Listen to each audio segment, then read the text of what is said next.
200 curiosidades de mi pobre angelito, solo en casa, Home Alone o como se llama en francés y en italiano, Mamá perdí el avión, aunque no importa en qué idioma la mires. La película está llena de detalles, y si bien es muy viva y animada en general, los responsables resaltaron los colores verde y rojo de distintas maneras con fines de transmitir una vibra navideña más fuerte, desde las ropas que usan los personajes hasta los platos en los que comen. Fuller, el primo de Kevin, es interpretado por Kieran Culkin, quien es justamente el hermano de Macaulay. El ahora ganador de un Oscar estaba haciendo su debut cinematográfico en esta ocasión. Aparte de esta producción y la secuela, existe una novela escrita por Todd Strasser que revela ciertas cosas tales como que la tarántula de Buzz se llamaba Axel y que Kate es una diseñadora de moda, lo que explica por qué hay maniquíes en el sótano y una máquina de coser. Tal cual dije, el equipo detrás del film puso atención en todo. La mayoría de escenas enfocadas en Kevin al comienzo de la peli se filman colocando la cámara por encima de su cabeza, haciéndolo parecer más indefenso y pequeño. No obstante, llegando al final, sus escenas se filman desde abajo, haciendo que Kevin parezca más alto y seguro de lo que es en un principio. La foto que encuentra de la novia de Buzz no era de una chica sino de un niño maquillado porque el director Chris Columbus sentía que era demasiado cruel utilizar a cualquier niña sin importar que se trataba de actuación. El chico, por cierto, era el hijo del director de arte Dan Webster. Por otro lado, la película falsa Ángeles con almas sucias se filmó de verdad. A ver, no es una película completa, pero el clip que vemos se rodó y fue una idea del equipo. Así que podríamos decir que hicieron un corto destinado a mi pobre angelito. Además, esto fue lo primero que filmaron cuando el presupuesto del largometraje no era tan grande. A su vez, es una parodia de Ángeles con caras sucias, una película real de 1938 en la cual se basaron a la hora de trabajar en lo comentado. Originalmente no tenía este nombre, debido a que en el guión, la película prohibida para Kevin era nombrada como Film de Gangsters, y directamente no iban a especificar nada. No obstante, se dieron cuenta de que necesitaban un título para mostrar cuando Kevin insertaba el videocassette y el resto ya lo saben. Quienes tengan la película en DVD ya lo sabrán, pero justamente Ángeles con almas sucias viene incluido en el contenido extra y hoy en día lo pueden buscar completo en YouTube. Y en un principio, tras los créditos, íbamos a ver una escena de Marv y Harry viendo dicha película desde la prisión. No obstante, esto terminó siendo recortado. El look de este par, por cierto, está basado en Fagin, el ladrón de Oliver Twist escrito por Charles Dickens. La camioneta de los ladrones tiene un eslogan que indica que son expertos en control de inundaciones, una irónica elección teniendo en cuenta la marca que Marv deja tras sus crímenes. Cuando este último tiene la araña en la cara, grita. Sin embargo, Daniel Stern solo actuó el grito, es decir, no emitió sonido alguno, sino que lo hizo en completo silencio. Esto porque el encargado del arácnido le advirtió al actor que si gritaba muy fuerte podría asustar a la tarántula y se iría con una picadura. Así que sí, Stern dobló el grito más tarde. Los adornos que pisa Marv estaban hechos de azúcar, prácticamente caminó sobre caramelos. En cuanto a Harry, cuando se quema al intentar abrir la puerta, de fondo se escucha un poco de la banda sonora de Indiana Jones y los cazadores del Arca Perdida. Esto es porque tanto esa película como Mi pobre angelito fueron musicalizadas por John Williams. Curiosamente, en Indiana Jones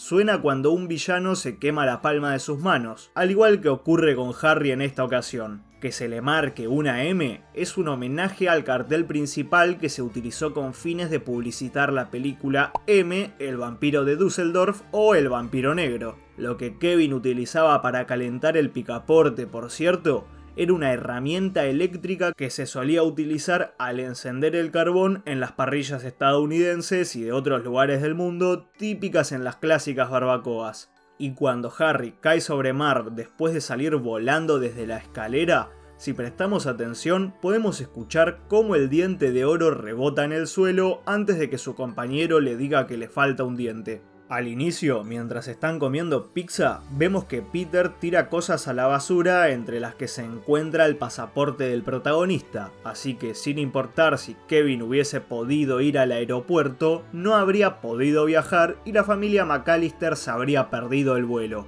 Las páginas de la revista Playboy que lee el personaje estaban pegadas con cinta porque Macaulay Culkin tan solo tenía 10 años y evidentemente no podían mostrarle ningún tipo de desnudo. Según la portada, se trata de la edición de julio de 1989. Durante la escena en la que Kevin está saltando en la habitación de sus padres, alrededor de la cama había varios miembros del equipo tirados en el suelo por si el actor se caía accidentalmente. Por suerte no hicieron falta ya que no pasó nada. La bandera encima de su cama es de la ciudad de Chicago, justamente la ciudad en donde se filmó la mayor parte del largometraje. La escena en la que los ladrones frenan la camioneta justo antes de darle a Kevin se filmó de una manera diferente a lo que parece, porque hicieron que el actor camine hacia atrás mientras la camioneta se alejaba en reversa y después invirtieron el clip haciendo parecer que Macaulay se estaba acercando. En una de las tomas del momento en el que Harry intenta morderle un dedo a Kevin, Joe Pesci mordió levemente a Culkin dejándole una pequeña cicatriz. Parece que el actor se emocionó un poco, aunque por suerte no fue nada grave. Pesci evitaba deliberadamente a su joven compañero de reparto cada vez que lo veía en el set, porque el actor quería que Culkin creyera que era un tipo malo y de algún modo mejorar su interpretación. Harry Lime, su personaje, tiene el nombre que tiene en honor al personaje interpretado por Orson Welles en El Tercer Hombre. Chris Columbus quería que Joe repita su discurso de "Funny how", que había pronunciado en Goodfellas, también estrenada en 1990. El responsable había escrito una escena similar en la que Harry le decía exactamente lo mismo a Marv. Aunque finalmente decidieron descartarla, hubiese sido interesante de ver.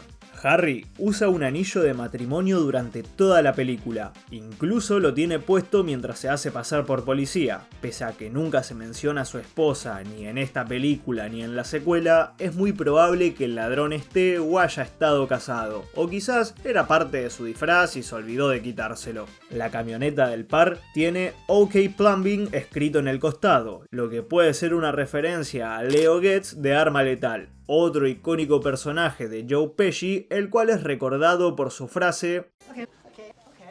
Originalmente, un actor considerado para dar vida a Harry fue Danny DeVito, que a pesar del trabajazo de Joe, me habría gustado ver qué hacía con el personaje. Pesci está acostumbrado a improvisar insultos en muchas de las obras en las que participó, y como obviamente no podía decir nada en esta ocasión, Columbus le recomendó decir la palabra refrigerador, que es fridge, en lugar de la palabra con F, que ya sabrán de cuál hablo. De ahí lo que hace Harry, aparte de que también reemplazó las malas palabras con los murmullos que escuchamos en varios momentos. La escena en la que el soplete le da de lleno a Harry se logró con la técnica conocida como fantasma de Pepper, que es una ilusión óptica que utiliza un vidrio o plástico transparente inclinado para reflejar una imagen de un lugar oculto, haciendo que parezca que está en el escenario. O sea que la llama visible en realidad es el reflejo de la misma en el panel de vidrio. Espero haberme dado a entender. Tanto Joe Pesci como Daniel Stern creían que la película sería una más y no sentían que pudiese llegar a ser un éxito, por lo que ambos interpretaron a sus personajes de un modo exagerado, algo que en realidad fue de gran ayuda porque todos siguen siendo recordados a día de hoy. El DVD cuenta con una escena eliminada en la que Marv y Harry cantan una versión modificada de la canción Santa Claus is Coming to Town. Kevin tiene una trama similar a la historia del viejo Marley, porque se pelea con Buzz, después discute con su madre y desea no tener familia ni verlos nunca más. Al igual que Marley, no vuelve a ver a su hijo después de una discusión. Por suerte, los McAllister vuelven a casa y su vecino se reconcilia con su hijo. ¿Vos? Le dice a su hermano que el viejo asesinó a su familia en 1958, el mismo año en el que nació Chris Columbus, y un año después de la detención de Ed Gein, asesino interpretado por Robert Blossoms en 1974. Justamente el hecho de que se rumoree que su personaje es un asesino es un pequeño guiño a su papel recién comentado. Curiosamente, Marley no estaba en el guión original. Al principio, el vecino de los McAllister no existía, aunque fue una adición que volvió a esta película más memorable considerando su pequeño desarrollo. El nombre del personaje es una referencia a Jacob Marley, el compañero de Scrooge en un cuento de Navidad también de Charles Dickens. En un principio, el film finalizaría con la imagen congelada de Peter preguntando a su hijo qué hizo mientras la familia no estaba. Esto inclusive con la presencia de Marley en el guión. Así que menos mal que terminaron dándole el final que vimos, porque me hubiese quedado incómodo si no habría visto la reunión que el viejo tuvo con su familia. Macaulay Culkin tiene una familia incluso más grande que la de su personaje según sus declaraciones. Y la verdad, los McAllister no son pocos. Hablando de familias, varios familiares de Chris Columbus tuvieron cameos en esta película. Su suegra y su hija aparecieron como pasajeras en el avión, su esposa le dio vida a una azafata y su suegro interpretó a un policía. Durante la escena del soplete que casi me olvido, utilizaron una cabeza falsa quemada para representar el coco de Harry, y dicha cabeza hoy en día la tiene Columbus en su oficina, muy normal como siempre. El director había ideado una escena en la que el horno que atemorizaba a Kevin cobraba vida y lo perseguía por las escaleras, cosa que descartó cuando le dijeron que elevaría el presupuesto costando $1 millón extra,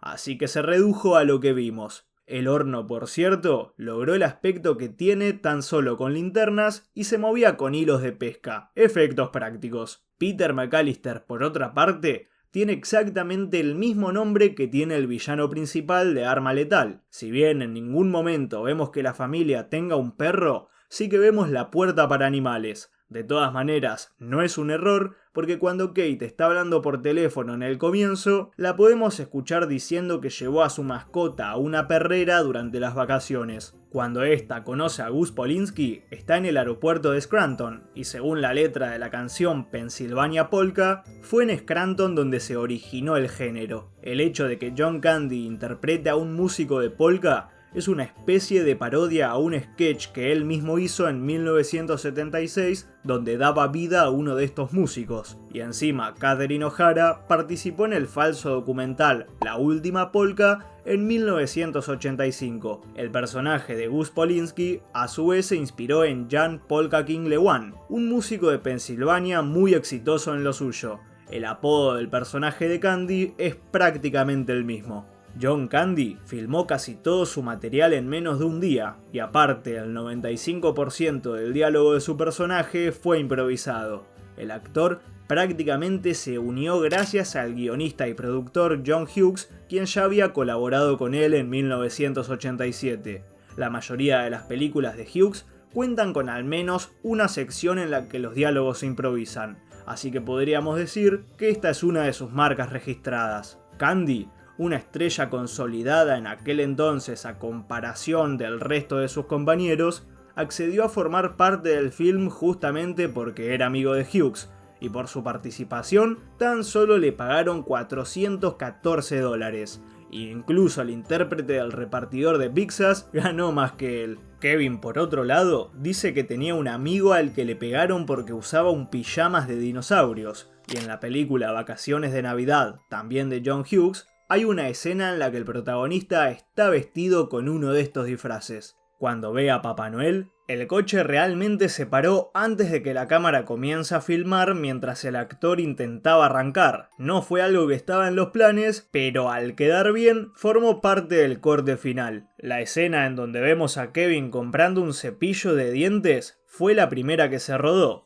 Y Macaulay se enfermó durante el rodaje y de ahí que su voz esté un poco distinta en la escena de la compra, aparte de que se ve un poco más pálido y resfriado en general. En este momento, la cajera le grita a un empleado: Jimmy, detén a ese chico, y justamente el actor encargado de perseguirlo es James Ryan. Jimmy es un diminutivo de su nombre. Kevin duerme en el ático, el cual no tiene aislamiento y no podría ser habitable para dormir considerando las bajas temperaturas de Chicago a mediados de diciembre, por lo que el personaje fácilmente habría desarrollado hipotermia. Cuando prende la televisión, están dando la película Milagro en la calle 34 de 1947, y John Hughes escribió el remake de dicho film en 1994. Al percatarse de que hizo desaparecer a su familia, Kevin se los imagina diciendo cosas malas, y todos los recuerdos son escenas del largometraje, a excepción de la amenaza de Buzz con respecto a alimentar a su tarántula con su hermano. En la caja donde este guarda su dinero, se puede ver una tarjeta de béisbol de 1989 de Fred McGriff, actual miembro del Salón de la Fama. Y la revista Playboy, tal cual comenté, era la de julio de 1989 con Erika Eleniak en la portada. Este mismo volumen, por cierto, se muestra en Alerta Máxima, película en la cual la actriz participó. Mientras los hermanos se pelean, se cae la Pepsi en la mesa, aunque si prestamos atención, podemos ver que Peter la derrama deliberadamente encima de Frank. Este último está inspirado en Ebenezer Scrooge, el personaje de Charles Dickens que antes mencioné, tan tacaño como Frank, quien se negaba a dejarle propina al repartidor de pizzas excusándose con que no era su casa, aparte de otros aspectos. Originalmente iba a ser el villano principal, porque se revelaría que fue Frank quien contrató a Harry y a Marv para que robaran la casa por él, además de las otras de alrededor. Y encima el tío de Kevin quería que los ladrones acaben con su sobrino. Por suerte, esto se descartó. Durante el caos en la cena, a Kieran Culkin le aplastaron la cara contra la pared de verdad, aunque obviamente no lo hicieron con una silla real, sino con una de goma. La pizzería Little Niros es una parodia de la verdadera Little Caesar, dos nombres romanos históricos porque son las traducciones de Nerón y César. Al principio, las 10 que ordenan valen $122.50, indicando que tenían un valor de aproximadamente $12.25 cada una, mientras que más adelante Kevin pide una de queso y paga $12 a pesar de que cuesta $11.80, lo que nos demuestra que incluso el niño es menos ratón que su tío ya que deja propina. Jeffrey Wiseman, el intérprete del vecino de los McAllister con el que Heather se confunde cuando está contando las cabezas, había hecho la audición para dar vida al protagonista, así que fue una gran decisión hacer que Heather lo confunda con su hermano. En el avión vemos a John Hurt leyendo una novela de Thomas McGuane, quien curiosamente estuvo casado con Margot Kidder al igual que John Hurt. El cartón de Michael Jordan encaja perfecto con la película teniendo en cuenta que la familia reside en Chicago, y en 1990 Jordan estaba en camino a convertirse en una leyenda del deporte porque faltaba un año para que ganara el primero de sus 6 anillos. Además, era el jugador favorito de Culkin. El actor fue el encargado de dibujar el mapa que usa Kevin a la hora de colocar las trampas en su hogar. La escena en la que el personaje grita después de ponerse la loción en la cara fue improvisada por el joven actor. Macaulay se tenía que apartar las manos de la cara mientras lo hacía, pero su despiste hizo que este momento se convierta en uno de los más icónicos de la película. Catherine O'Hara en 2014 había mencionado que Culkin la seguía llamando mamá, algo que se le habrá grabado en la mente considerando lo chico que era al rodar el film. Curiosamente, el doble de riesgo del actor era un hombre de 30 años, evidentemente bastante bajito, que trabajó en otras producciones tal cual Jurassic Park o Matrix. A Macaulay solo le permitían trabajar durante 5 horas al día por las leyes de trabajo infantil. Muy llamativo teniendo en cuenta la cantidad de dinero que ganó gracias a su paso por este largometraje, unos $100.000, mientras que en la secuela se embolsó unos 4,5 millones, aunque creo que la mayoría de ustedes sabrá lo de su familia. Buscando que Culkin memorizara sus líneas, Chris Columbus lo convenció prometiendo que le iba a prestar su Nintendo para que pueda jugar, cosa que funcionó porque el desempeño del actor mejoró tras la oferta del director. Como tenía unos 9 años mientras hacía lo suyo, el cansancio era inevitable, y según el equipo, el pequeño solía dormirse entre tomas, simplemente acostándose en el suelo o en algún recoveco que encontraba en el set. A pesar de todo, la mayoría de sus compañeros se sorprendieron por lo maduro y profesional que era. En una entrevista, Joe Pesci comentó que en ocasiones parecía que estaba trabajando con un hombre mayor porque no era como los otros niños de 9 años. Así que más allá de su encanto, el actor más que seguro fue la mejor opción para interpretar a Kevin por varios puntos. Según economistas, Peter y Kate tendrían que ganar unos $300.000 al año para comprar una casa tal cual la que tienen. Todo esto en 1990, representando al 1% de los más adinerados en Chicago, que tiene sentido debido a dónde viven y viendo la cantidad de hijos que tienen. En 2024, Chris Columbus reveló que en una conversación con John Hughes establecieron que Peter podría haber trabajado en publicidad o algo así. El exterior de la residencia se filmó en una casa cerca de Chicago. No obstante, el interior era de una escuela secundaria abandonada porque Chicago no contaba con estudios tan grandes como para desarrollar lo que los responsables buscaban. Macaulay Culkin y John Candy habían trabajado juntos en Uncle Buck, otra película de John Hughes. Sin embargo, en Mi Pobre Angelito no comparten ninguna escena. A lo largo del film se utilizó nieve hecha de cera y plástico, la cual fue entregada a la Lyric Opera de Chicago y desde aquel entonces se utiliza en distintas producciones del establecimiento.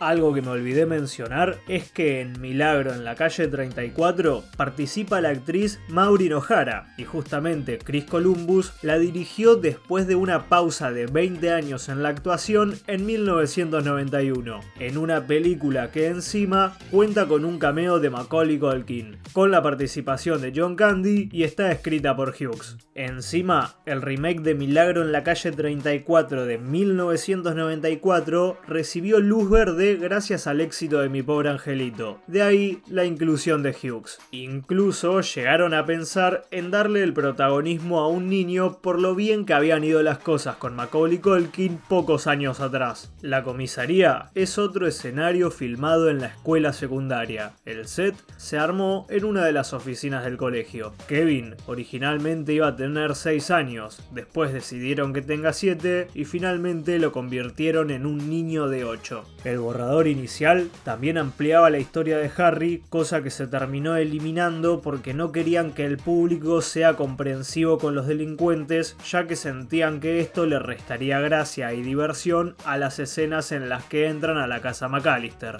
Tal cual comenté, en francés, italiano y otros idiomas, la película Home Alone, que literalmente se traduce como Solo en casa, se llama Mamá perdí el avión. Sin embargo, en húngaro es conocida con el nombre Tiemblen ladrones, mientras que en Brasil el título que le pusieron es Me olvidaron. Gracias a su aparición en este largometraje, la versión en específico que oímos de White Christmas gozó de un resurgimiento y de un gran éxito tras muchos años fuera del radar después de su estreno en 1954. Por otro lado, a Devin Ratray, intérprete de Buzz, le preguntaron qué creían que había pasado con su personaje tras las películas y dijo que seguramente fue a prisión, aunque en la versión de Mi Pobre Angelito estrenada en 2021, vemos que en realidad se convirtió en oficial de policía. Todo lo contrario a lo que pasó con el actor, porque justamente en 2021 fue arrestado por agresión doméstica y distintas acusaciones. Buzz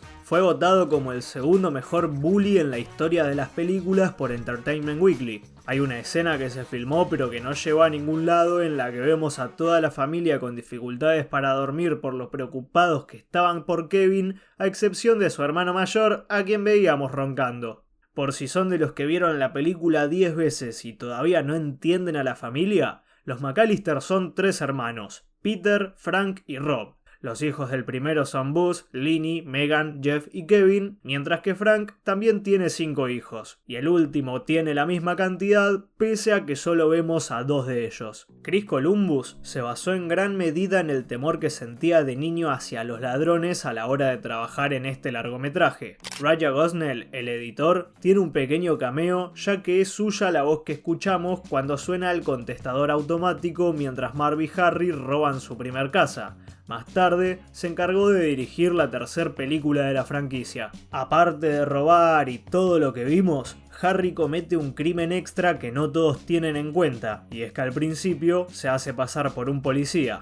La camioneta del par es una Dodge Ram de 1986, por si se quieren comprar una. Según el actor Pete Davidson, quien trabajó junto a Joe Pesci, cada vez que este último se encuentra algún niño que lo reconoce por su rol de Harry, le dice que se porte bien o si no va a entrar a su casa junto a Marv.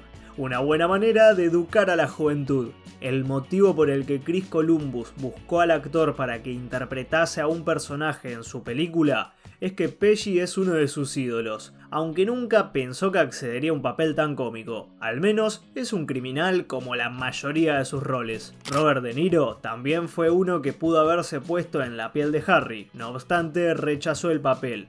Curiosamente, este trabajó con Joe en varias producciones. Cambiando de tema, el policía al que se le cae un pedazo de comida en el auricular del teléfono no lo tiró a propósito, sino que fue algo accidental, pero que terminó formando parte de la película. El film en general se considera una versión infantil de Duro de Matar, porque tanto la obra protagonizada por Bruce Willis como en la que Macaulay Culkin está al mando, tratan sobre personajes que se quedan solos tras disputas familiares y tienen que defenderse de los ladrones que amenazan su hogar. Sí, bastante distinto, aunque tiene su punto. Ken Campbell, el intérprete de Papá Noel, solo sabía conducir con caja automática y le costó bastante hacer sus escenas en un auto manual, así que estaba un poco nervioso a la hora de trabajar en este proyecto. De todos modos, Ken directamente no era muy bueno con los vehículos, porque en la primera toma pudo conducir un poco, pero se olvidó de encender las luces, y después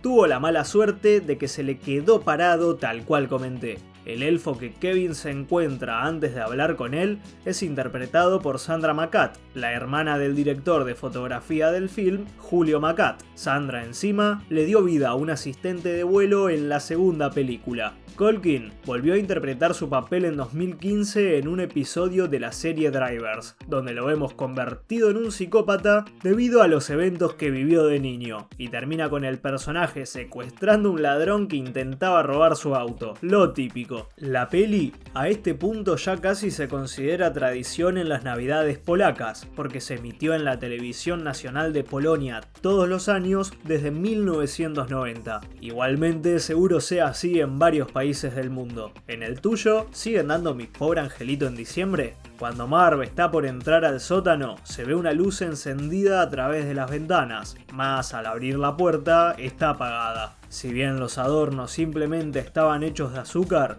Daniel Stern utilizó unos pies de goma a la hora de filmar sus escenas descalzo, tal cual Bruce Willis lo hizo en Duro de Matar. Al final, la nieve que cae fuera de la casa McAllister, específicamente la de esta escena, dentro de su mezcla incluía puré de papas, que obviamente no. Esto no se entregó a la ópera anteriormente mencionada. Aunque el protagonista recorre toda su casa, en ningún momento lo vemos en su propia habitación.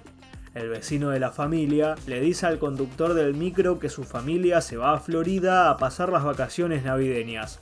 Y justamente es el destino al que se dirigen los McAllister en la segunda película. Para la escena del trineo, construyeron una rampa real e hicieron una prueba, obviamente sin nadie encima, en donde el trineo voló unos 10 metros, así que tuvieron que tomar medidas de seguridad instalando un sistema de frenos para no lastimar al doble de riesgo. Sin embargo, de ese modo iba muy lento.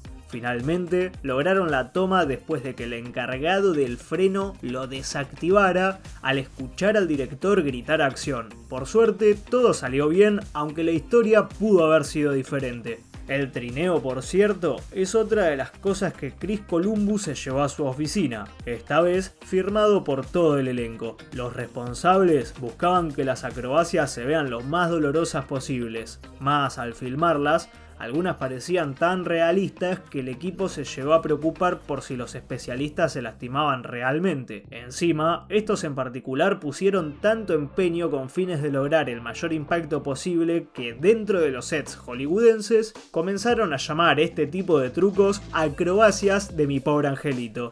El papel de Marv se escribió justamente con Daniel Stern en mente, aunque Michael Richards era otra opción para darle vida. Rowan Atkinson, en cambio, hizo la audición para interpretar a Harry, no obstante fue rechazado, y Bob Hoskins fue otro que rechazó la propuesta al igual que De Niro. Kate es diminutivo de Catherine, el nombre de su actriz, y el apellido O'Hara es similar a O'Hare, el nombre del aeropuerto de Chicago en el que se encuentra su personaje. Absolutamente todo el tiempo en pantalla de John Candy es compartido con Catherine, y la actriz fue una muy buena amiga del actor. Lamentablemente, Candy murió cuando ella cumplió 40 años y más tarde pronunció un discurso en su funeral. Originalmente, la película iba a contar con más escenas de la familia en París, pero al mostrar parte del film al público de prueba, vieron que todos preferían volver a ver la trama de Kevin. De ahí tantas modificaciones y recortes.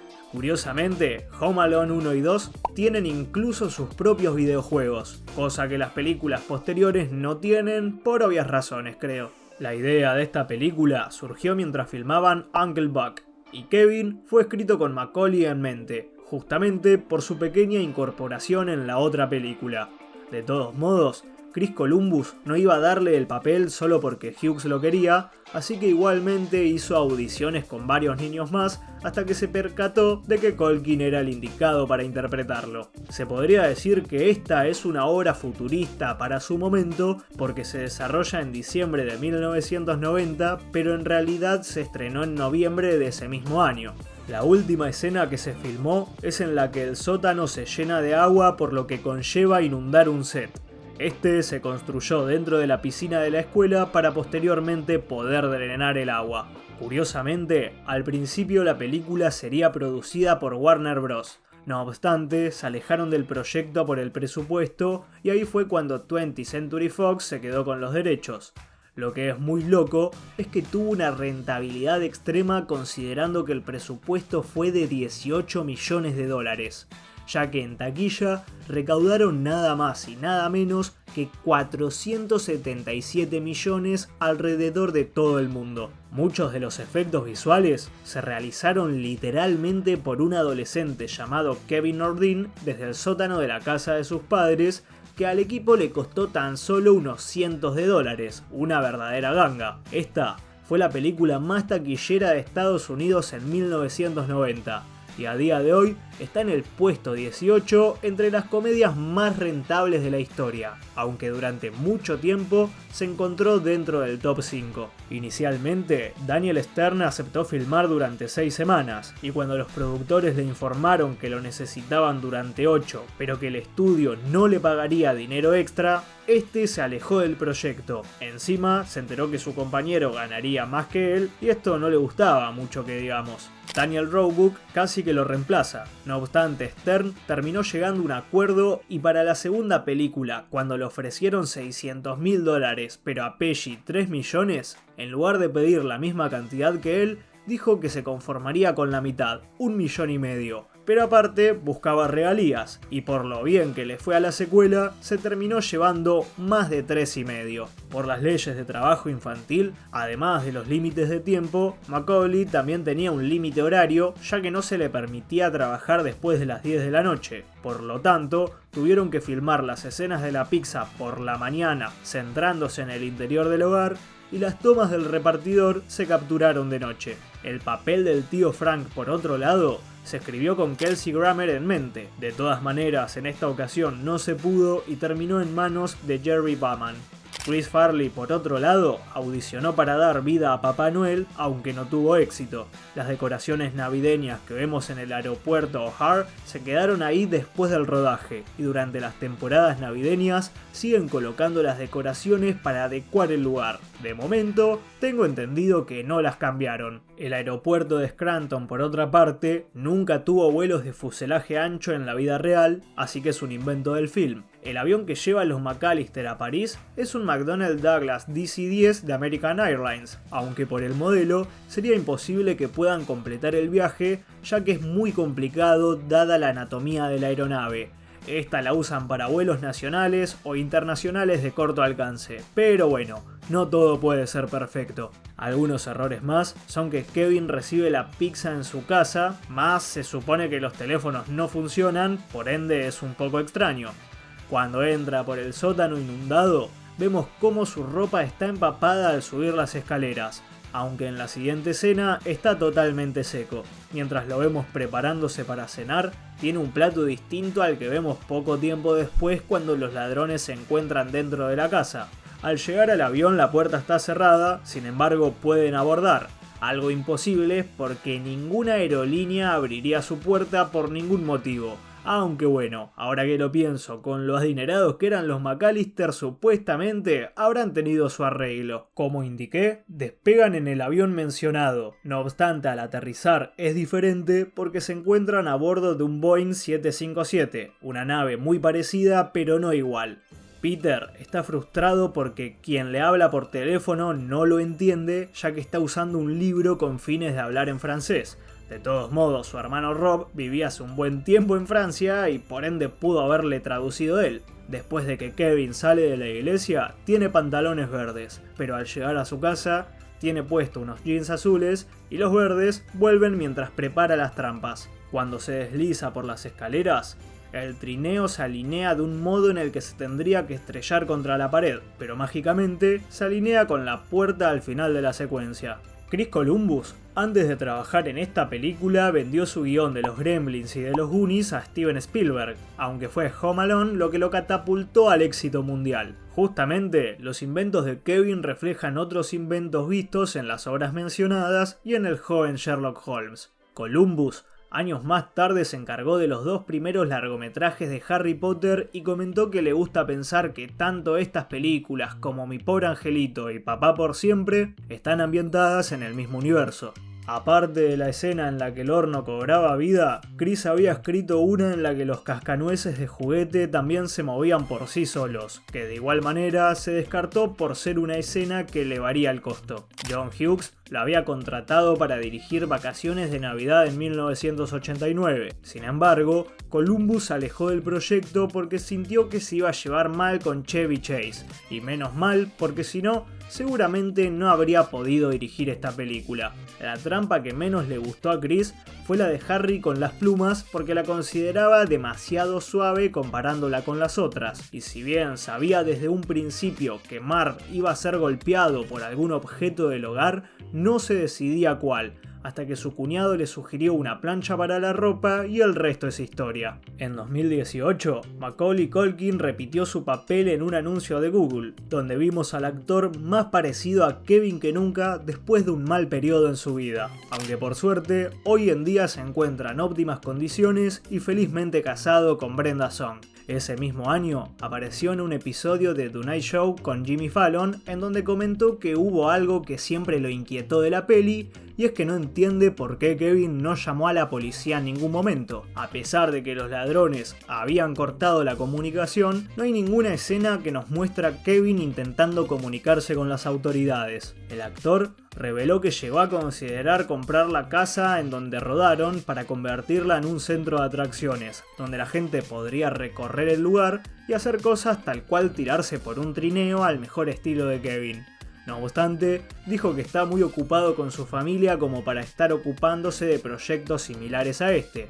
Igualmente, quién sabe si en un futuro decide llevarlo a cabo. La casa, por cierto, al menos la que se usó como exterior y donde se filmó ciertas partes del largometraje, está en 671 Lincoln Lane en las afueras de Chicago, así que si quieren pasar por ahí ya tienen la dirección. Si bien la mayoría de habitaciones pertenecían a dicho lugar, el comedor de la casa y las habitaciones de la planta baja, a excepción de la cocina, se construyeron en la secundaria mencionada. Y la casa del árbol de Kevin se construyó específicamente para esta película en 671 Lincoln Lane y después fue demolida. La maqueta del interior de la cabina del avión, por otro lado, se llevó a cabo en las canchas de básquetbol del campus de New Trier High School y American Airlines proporcionó ciertos elementos tal cual los asientos.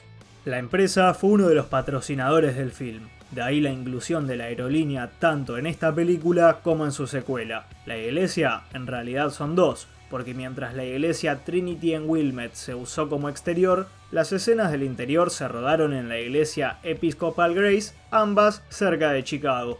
En 2011, la casa en Lincoln Lake se puso en venta por $2.4 millones y se terminó vendiendo por 1,5 en marzo de 2012. El tío Frank dice que no pueden llegar al aeropuerto en 45 minutos. Sin embargo, el viaje desde el hogar hasta la terminal O'Hare es de 29 minutos. Encima, considerando que fue varios años antes de lo de las Torres Gemelas, las medidas de seguridad eran menores y por ende todo se gestaba más rápido. En el set, Macaulay solía hacer como que era el director y ocupaba el lugar de Chris en ciertos momentos. Tan bien le fue a la película que en 1991 incluso salió al mercado un juego de mesa basado en ella. Y durante 30 años fue la película de comedia más taquillera en su país hasta que fue superada por Deadpool en 2016, aunque sigue estando en el top incluso a día de hoy.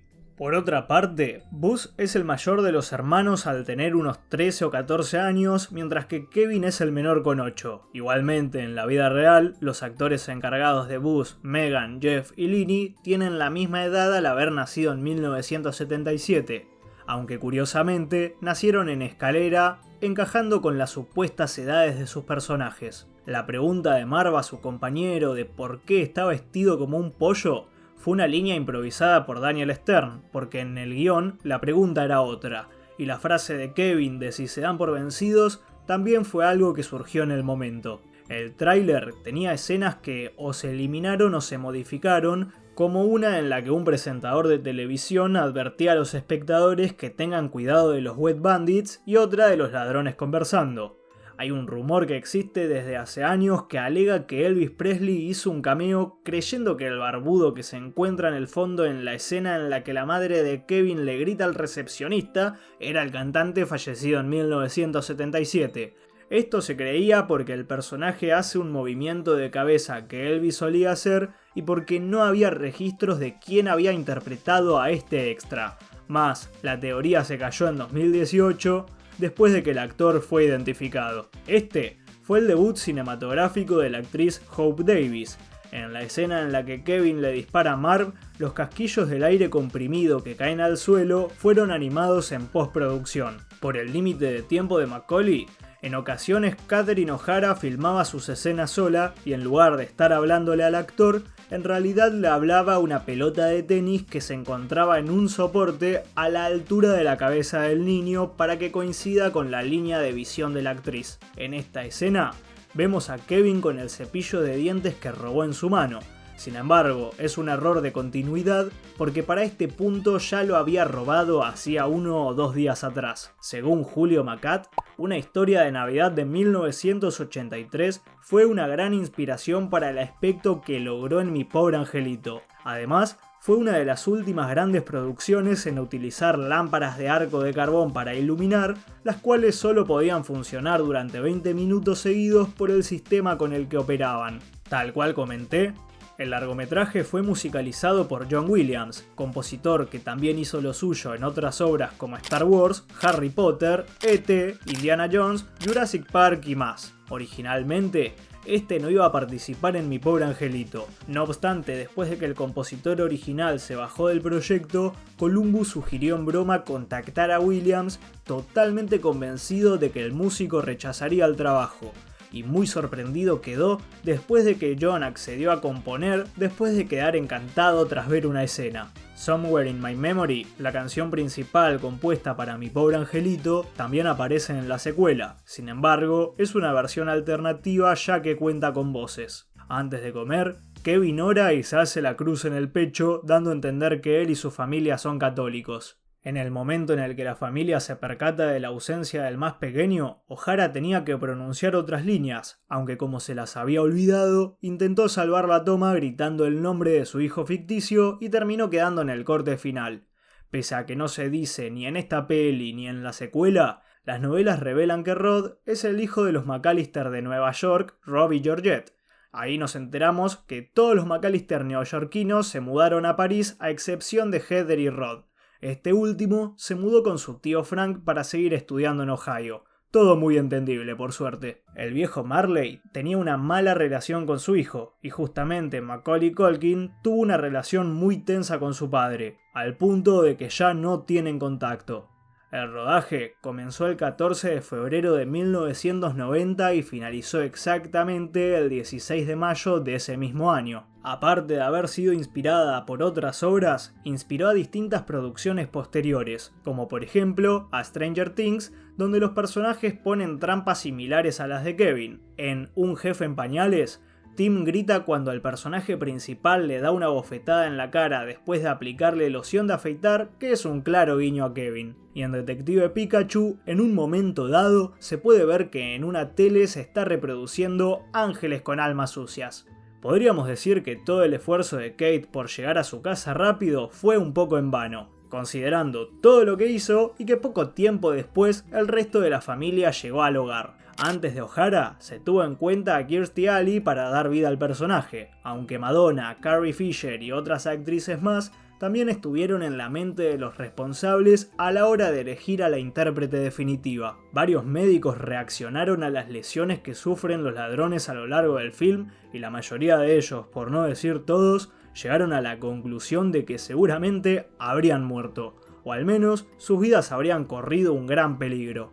El elenco a día de hoy sigue afirmando y coincidiendo en que el set fue uno de los ambientes más divertidos en el que trabajaron. Realmente todos disfrutaron mucho haciendo la película. Además de haber dirigido esta y Harry Potter, Chris Columbus también se encargó de la dirección en Percy Jackson y El ladrón del rayo, El club del crimen de los jueves, El hombre bicentenario y varias obras más. En esta última, por cierto, se menciona el nombre de Kate McAllister. En Rotten Tomatoes, Mi pobre angelito tiene una aprobación del 66% por parte de la plataforma, una mala calificación comparándola con la aprobación del 80% que le da el público, mientras que en IMDb tiene un 7,7 sobre 10 que se basa en más de 700.000 opiniones, y según la mía, es un puntaje muy acertado, porque es un clasicazo navideño que sigue vigente a día de hoy, y que seguramente esté presente en muchísimas fiestas más. ¿Vos cuánto le das del 1 al 10? Con esta doy por terminadas las curiosidades. Mientras grabo esto, falta muy poco para el 25 de diciembre, así que feliz Navidad para todos los que lo estén viendo antes, durante o un poquito después. Espero que la pasen excelente y que comiencen igual de bien el 2026. Gracias a todos por este gran año. Si quieren ver más datos sobre películas navideñas, no se olviden de hacérmelo saber en los comentarios que leo a todos. Si sos de los que llegan hasta esta parte, muchísimas gracias de corazón por haber visto el video. Espero que lo hayas disfrutado y nos vemos dentro de muy poco con mucho más.